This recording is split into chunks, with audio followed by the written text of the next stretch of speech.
I don't think that holographic breathing is the same as Tibetan pulsing, but it may be connecting to a lot of the channels that were there with Tibetan pulsing, because I speak of it a lot. I think I'll tell people a bit the story of how Diraj died, because something may have come across when he died.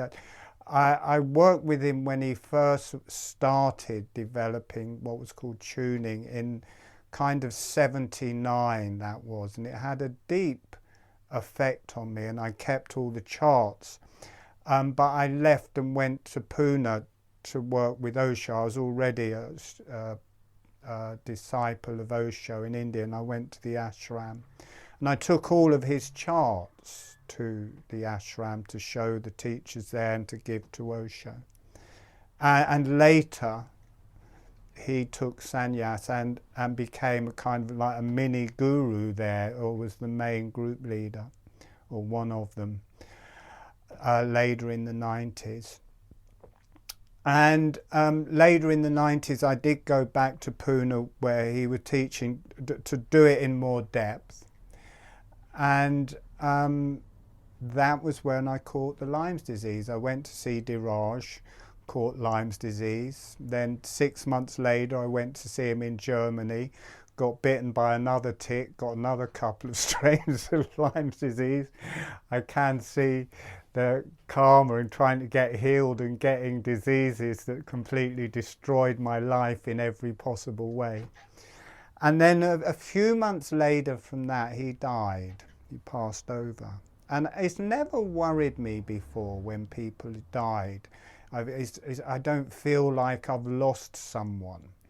It's not a big deal for me. But with Diraj, it was quite strong. And I was teaching Tai Chi, and I had about 15 classes. I was teaching 2 classes of Tai, like 2-hour classes, 2-hour classes of Tai Chi a day. And I'd start teaching, and I'd feel it choking up in me a bit. And so I dedicated the class. I'd say, my healing teacher has just died or passed over, and I'm dedicating that to this class. And it was interesting because through that week, in the first classes, it was like he was then, and then each day it got more refined, and he seemed to get younger and younger until the end of the week. So I'd teach all the way through the week. It was like he had turned into this just energy and spirit. And you could feel, even though he had died and was going through the bardo or whatever, his energies were coming down into the group. And I think, because I dedicated the class, so something was definitely going on, I think I followed him through the bardo. And at the end of the week, I said, you know, what I would like to be, because I was already a cranial sacral therapist and Taoist healing and stuff like that. I said, I'd like some kind of healing system that would fit in with my Tai Chi classes. So I didn't get that then, but my whole life disintegrated after that because the Lyme's disease got worse. My back became so inflamed I couldn't teach Tai Chi anymore. I didn't know that I had Lyme disease. I didn't even know what it was. And I had to stop teaching Tai Chi, which was the love. I mean, it was like having my arms and legs removed, not being able to teach Tai Chi. It was really my thing.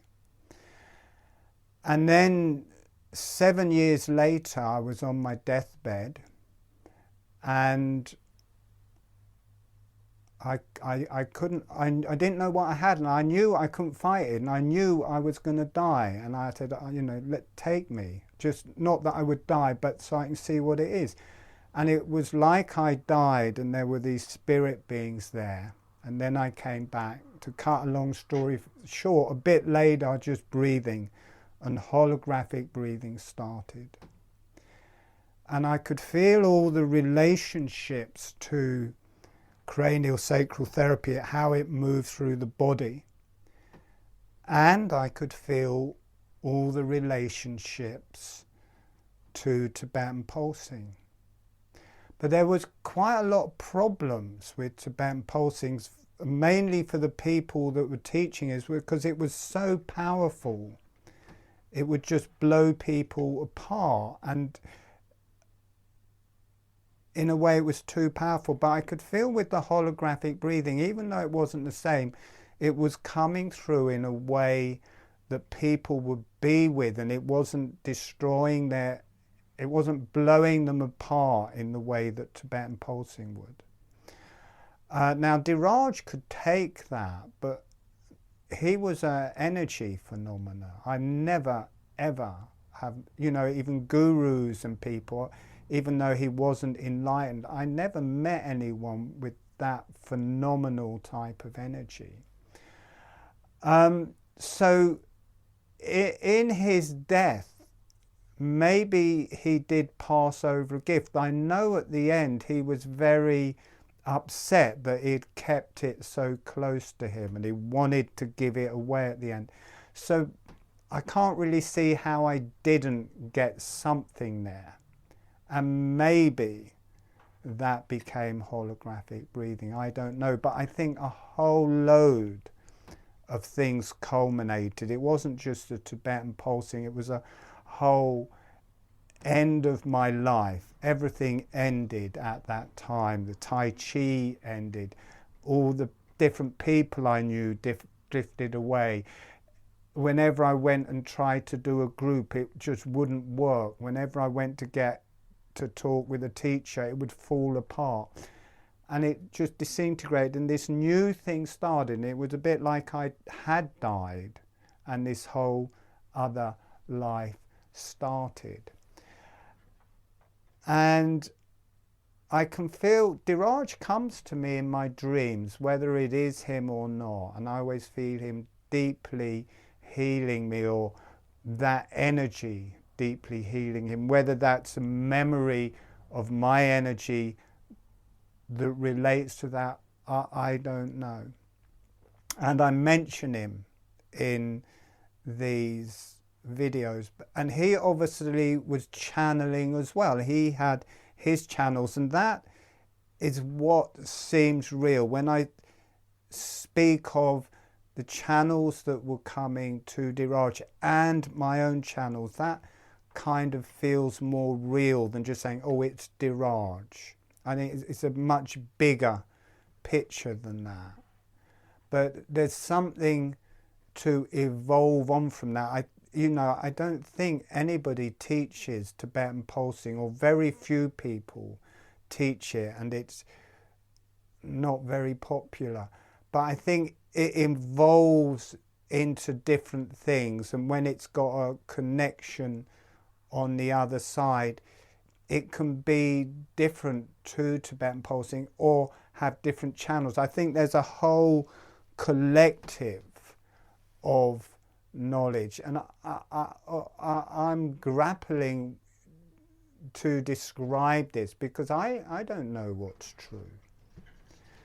But that worked with 24 organs and 24 vertebrae and different points. Now the points that I'm working with, I've changed quite a lot of them and added more as it's evolved with the holographic breathing, and I have a different way of perceiving it and feeling it. With Diraj, it was all through sound. So I would like to be able to teach the organs and the relationship to the spine and the channels behind it, and that is kind of the avenue that we're going down when I'm teaching these channels. And I know it won't come out the same as Tibetan pulsing, and when I'm describing the organs, part of that is, now I purposely don't look up anything, there is little left, but I don't go back and look at any of the literature on it because I don't want to do that. But I do have the memory from like 30 or 40 years ago, Diraj, what he was saying about the organs. So there's part that. and part my experience. And it's important to me to be able to play it off you guys to see what you're feeling, because it obviously isn't the same as what I'm feeling, but something is happening. Something is going on. You know, you may be connecting to those channels, you may be connecting to your own channels in yourself, and it's bringing in some kind of reality that is relating to you. So even though it was hard in many ways today, I think it's fruitful, and we just have to work with it together. And if people are happy to carry on, I mean, I'm definitely going to carry on even if there's only one person comes, because there's something in my karma that I need to unfold it for myself. So it is going to be part of how we move forward. But I just wanted to let you guys know what it is for me. So I hope that made sense. Kind of bringing a little tear to my eyes. All right, okay.